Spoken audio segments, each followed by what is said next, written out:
born in Jersey. My dad was a bank manager, and just after the war he had a 5-year position out there, so I was born there, lived there only 2.5 years, so I can't remember a thing about it, unfortunately.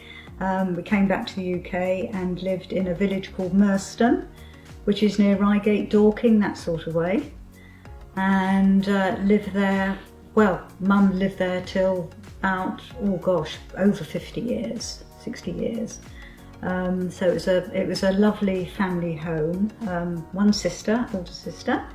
Very, very happy childhood. It was fantastic. Worked up in London was my first job, and then my sister was already a stewardess with BOAC and liked the sound of it all, so I applied and surprisingly I got in. I wouldn't get in now with all the different tests and far more complicated, but it literally was a straightforward interview, and worked for BOAC, which became British Airways, for 12 years. And in those days it was a fantastic job. It really, really was. Yeah. So whilst working for British Airways, I married Peter, my first husband, and we moved to Windsor and had 2 sons.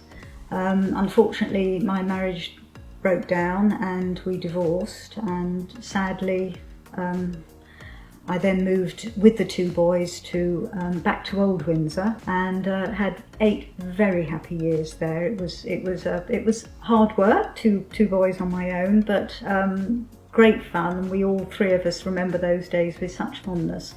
Whilst the boys were little, I met a girlfriend. I met her and she became a very close friend, Heather, who I was talking to her one day about the church she went to, because I hadn't been to a church for quite a while. And she told me about St John's at Egham and highly recommended it, and so I went along with her, and obviously two small boys, I think they were about 2 and 5 at the time, and that was my introduction to St John's, where I've been ever since, so well over 30 years.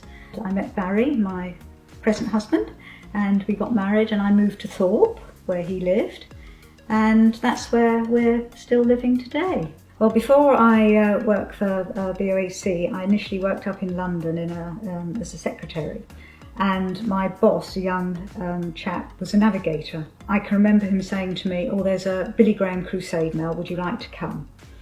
So I went along with him and his wife and a few other people, and it was just so powerful, and I went forward. And that was that's when I became a Christian. Then, as I said earlier, I then came to live in Old Windsor, met Heather, and then my faith just grew as I came to St John's, and I would say it's still growing. I think it does right the way through your life. You're always learning. I think dear Esther has certainly fired me up again. Thank you, Esther. She's quite challenging, which is good, because I'm very happy to sit back and live in my very safe little world. She's challenged me a couple of times, and I think it's a time then when you suddenly think, gosh, I'm out of my comfort zone, and you immediately think, right, start this new challenge with prayer, with getting closer to God, because this is something I don't feel I can do on my own, but I know perhaps it's something God's encouraging me to do, with Esther gently pushing me, and I'm excited by that.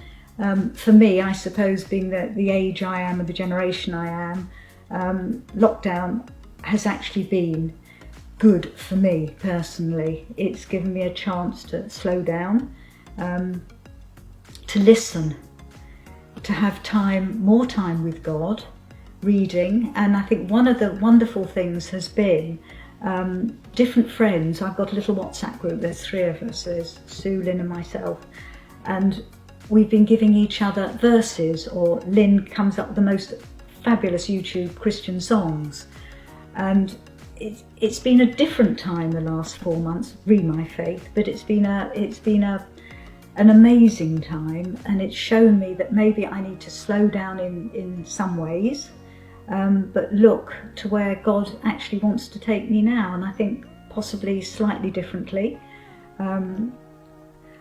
I don't know. I'm still waiting to see, and it's exciting.